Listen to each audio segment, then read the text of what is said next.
I am starting counseling to fix myself. D-Day was last week. Bit of background, I had a one-night stand in September 2022. I regretted it immediately, but the guy I slept with found me on FB and coerced me into sleeping with him again. Then this repeated 4 more times through November and December. I need to emphasize that only the first time was consensual. The rest of the time, I did it out of fear because he threatened to tell my husband.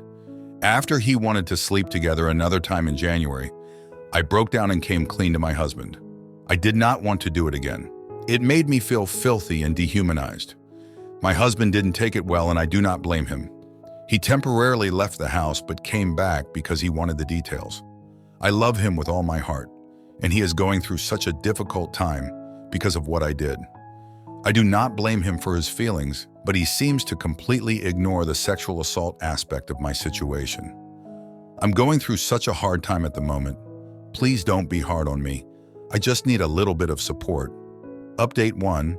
I talked to him about realistic expectations today and the probable root cause of why I did this, which I think it was because I needed to feel the exhilaration of prohibited intimacy.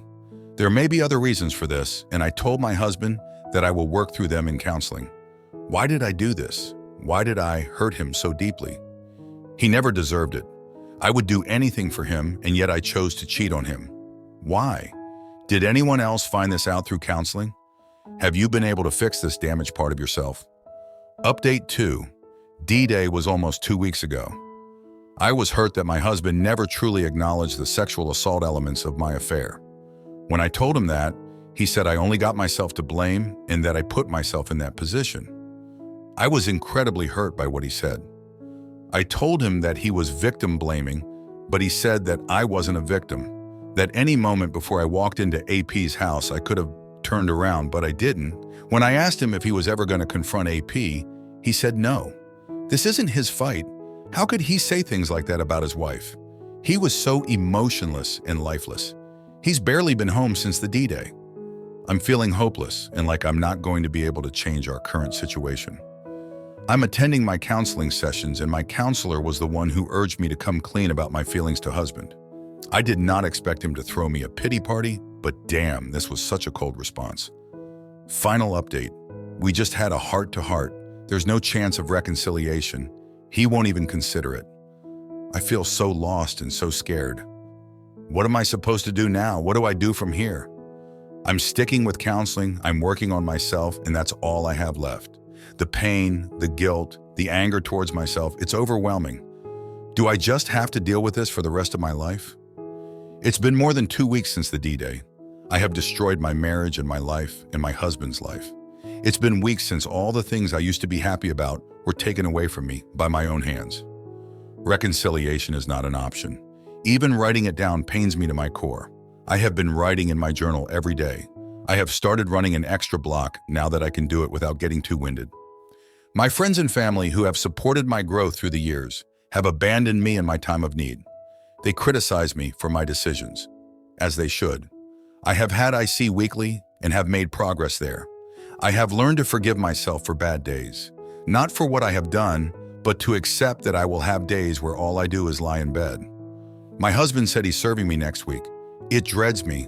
It's gonna be a mess. Our finances are so entangled. We share a property together. My husband has asked me not to make things hard for him in the divorce, and I do not intend to. I have a lot of things to figure out about my future, but most of all, I want to completely change who I am. I want to live my life without needing anyone to validate me. I want to get help for whatever mental illness that played a part in my betrayal, but I'm afraid that I won't be able to. I think that's it for now. That's my story. Story 2. First off, I would just like to thank everyone here. Your experiences have made me feel not so alone. Also, I apologize for any formatting issues as I am on mobile and am feeling kind of down tonight. On to the story. As to where to start, I suppose I should give a little bit of background. In 2010, I was in the Army and deployed to the Middle East for 12 MO. I came home for 2 weeks for my mid-deployment R&R, and as so many soldiers before me, fell in love with a girl that I'd known my whole life. We spent every minute of those 2 weeks wrapped in each other's arms, and I knew at that she was it for me. We spoke every day the remainder of my deployment. I talked her into driving my car halfway across the country. It was at my mother's while I was deployed, under the guise that she'd stay a while and we would fly back to our hometown together, and I would go back and we would carry on as a long-distance relationship. Instead, I proposed and she said yes. So we got an apartment, moved in together, and got married a few weeks later. Our life was perfect for about 3 months, haha, until her stepmother, who she hated, was in a car accident and she went home to see her. My SO decided that she was so homesick that she was going to stay back home, and although I didn't agree, I did support her in this decision.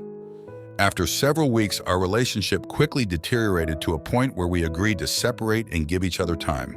Now, obviously, in hindsight, this should have been the end of our relationship. I had about 18 months left on my contract, and she was 1,000 miles away, but being the love-struck grunt that I was, I held on to hope and made my vows into a personal atonement for failure.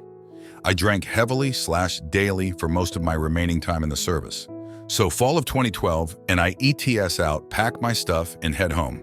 As soon as I get home, I hear all the rumors of her running around with such and such and how she's been kind of crazy. I file for divorce and call her up and ask to meet so she could sign papers. And surprise, surprise, we meet. And instead of signing papers, we have sex. And I'm right back in with reassurance that this time will be different. So if you've made it this far, congratulations. I applaud your perseverance and warn that we're far from done and the worst is yet to come. I worked very hard and supported her for the next couple years while she finished her BSA. I did everything I could think of to be a supportive, loving husband. As time wore on, I no longer fought her on anything and continually caved to her wishes, letting her go out with friends and party, while I slowly contracted until all I did was work and go home, no friends, very little contact with family, and no hobbies. But I was mostly happy. I loved my wife more than anything and settled into my existence. The one thing we fought about was sex. Now we had great sex, and she never left unsatisfied, but shortly into our reconciliation, our sex life became sporadic at best.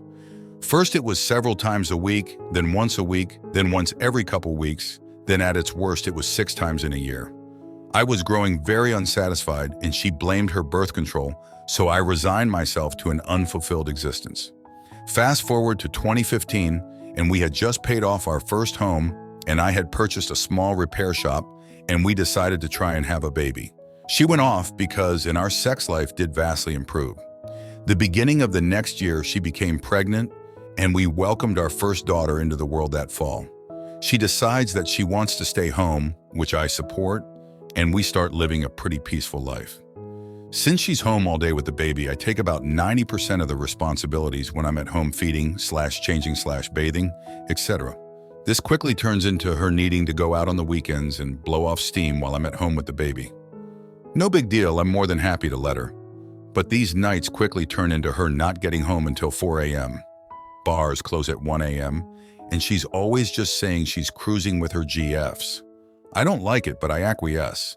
About 18 mo after our first girl, we are surprised when she gets pregnant again.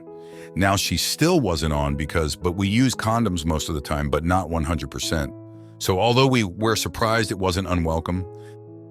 Fall of 2018, our second daughter is born, and from the get-go, my wife does not handle it as well as the first.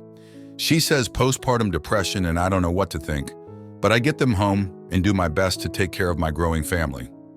My wife starts drinking within weeks of birth, but only on weekends, but still not getting home until 4 a.m. Her depression and anger soon become such an issue that we start going to marriage counseling, and every session is about how I'm no good, lazy, and a porn addict. This goes on for a few months until she finally confronts me and accuses me of having an affair with her best friend. I was so caught off guard that I was speechless. I spent every minute of every day either working or with my girls.